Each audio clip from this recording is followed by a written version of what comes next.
Hello বন্ধুরা, চলো তোমাদেরকে নিয়ে বিয়েবাড়িতে ঘুরে আসি। তো বিয়েবাড়িতে পৌঁছে গেছি, আমাদের পাড়াতেই বিয়ে হচ্ছে।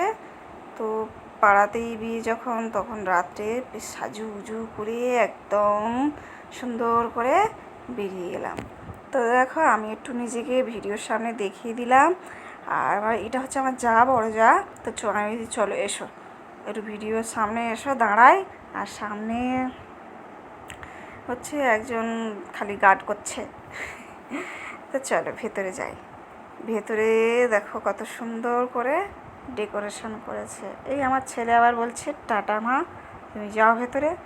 আর আজকের খুব খুব গরম ছিল।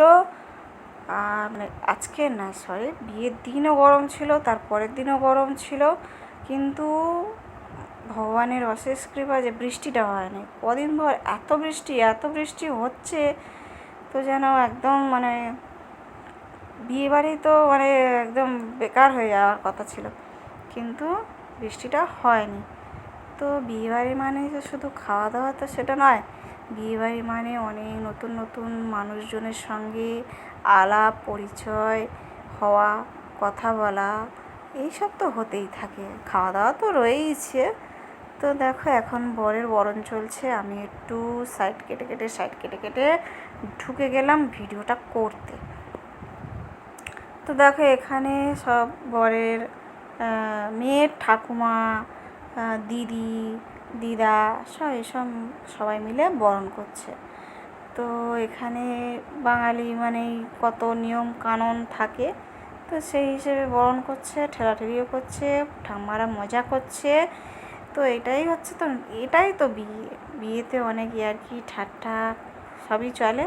তো এই হচ্ছে আমার ছেলে একসঙ্গে যায় স্কুলে। তো সে তার মা আর তার ছেলেটা, তো ওকে একটু ভিডিওতে নিয়ে নিলাম।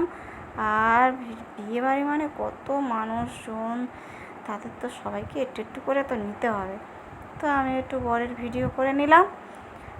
তো চলো, বরকে শুধু দেখালে হবে, কনেটাকেও তো দেখাতে হবে। কনেটাকে একটু দেখিয়ে নিই। এই হচ্ছে কনে, কেমন লাগছে অবশ্যই জানি। ও খুব সুন্দর সাজিয়েছিল। আর আমরা দিদার সম্পর্কে হই, তো আমাদের আত্মীয় হয়। তো দেখো সুন্দর লাগছে না? আর এটা হচ্ছে আমার ছোট্টবেলার বন্ধু, প্রাইমারি স্কুল থেকে হাই স্কুল শেষ অবধি একসাথেই পড়া। ওর আগে বিয়ে হয়েছে, আমার পরে বিয়ে হয়েছে। আর 16 বছর পরে এই দেখা। ওদের আত্মীয়, মানে যার বিয়ে হচ্ছে তাদের আত্মীয়। তো চলো, খাওয়া দাওয়ার পর্বে চলে গেছি।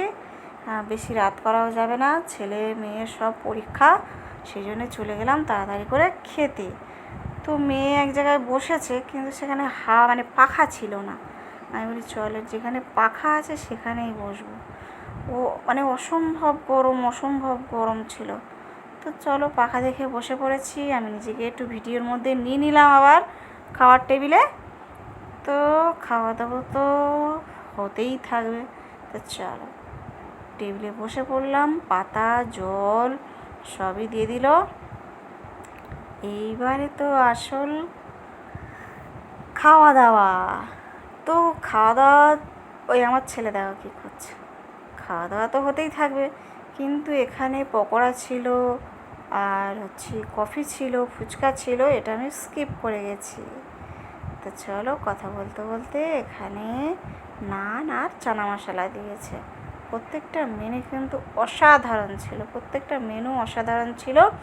কিন্তু মানুষ মানে এত গরম, সেই জন্য মানে খেতেও, আর গরম গরম খাবার, সব কিছু গরম গরম রয়েছে, সেই জন্যে অস্বস্তি হচ্ছিল, খাওয়া যাচ্ছিল না।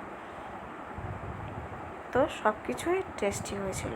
তাহলেও মানে সব তরকারিপত্র, মেনু সবই টেস্টি হয়েছিল, দারুণ হয়েছিল। তো এখানে আমার ডাল পড়ে গেছে, ডাল আর লেবু দিয়ে অল্প করে মাখিয়ে খেয়ে নিলাম। আমি একবারই ভাত নিয়েছি, আর নিইনি। ছেলে তো একটু নান খেয়েছে, খেয়ে আর খায়নি, কিছুই খায়নি, শুধু বসেই ছিল আইসক্রিমের আশায়। বাচ্চা মানুষ আইসক্রিম খাবে, তো বসে আছে শুধু আইসক্রিমের আশায়, টুকটুক করে ওই বসে বসে এটা খাচ্ছে ওটা খাচ্ছে। আর ডিমের টেবিলও দিয়ে গেছিলো, কিন্তু সেটা আমি কিন্তু বলতে ভুলে গেছি। তো দেখো ডাল ভাতটা খাওয়া হয়ে গেছে, কি মাছও হয়েছিল। আমার সামনে যে ভদ্রলোক বসে আছেন উনি মাছ নিয়েছিলেন, আমার ছেলে নেয়নি, আমিও নিইনি, মেয়েও নেয়নি। তো এখানে বড় মুরগির মাংস হয়েছিল, আর মানে খাওয়ার থেকে নষ্টটা বেশি হচ্ছিল, মানে পকোড়া ফুচকা এসব খেয়ে পেট ভরে গেছে, আর কেউ খেতেও পাচ্ছে না, আর গরমে তো অসহ্য গরম। তো দেখো কথা বলতে বলতে চাটনিও পড়ে গেল, আর স্যালাডও ছিল, পেঁয়াজ পড়ে গেছে, শসা পেঁয়াজ দিয়েছিল। আর আমাদের টেবিলটা হচ্ছে পাঁপড় দিতে ভুলে গেছে। দুটো রসগোল্লা দিয়েছিল, আর দিয়েছিল একটা করে সন্দেশ। তো খাওয়া দাওয়ার পর্ব শেষ। ভিডিওটা কেমন লাগলো অবশ্যই কমেন্টে জানিও। তো দেখো আইসক্রিম দিতে এসছে, তো যে ভদ্রলোক উঠে গেছেন আমার সামনে থেকে তারও দিয়েছিল, বাপি আমার ছেলে নিয়ে নিয়েছে। চলো টাটা।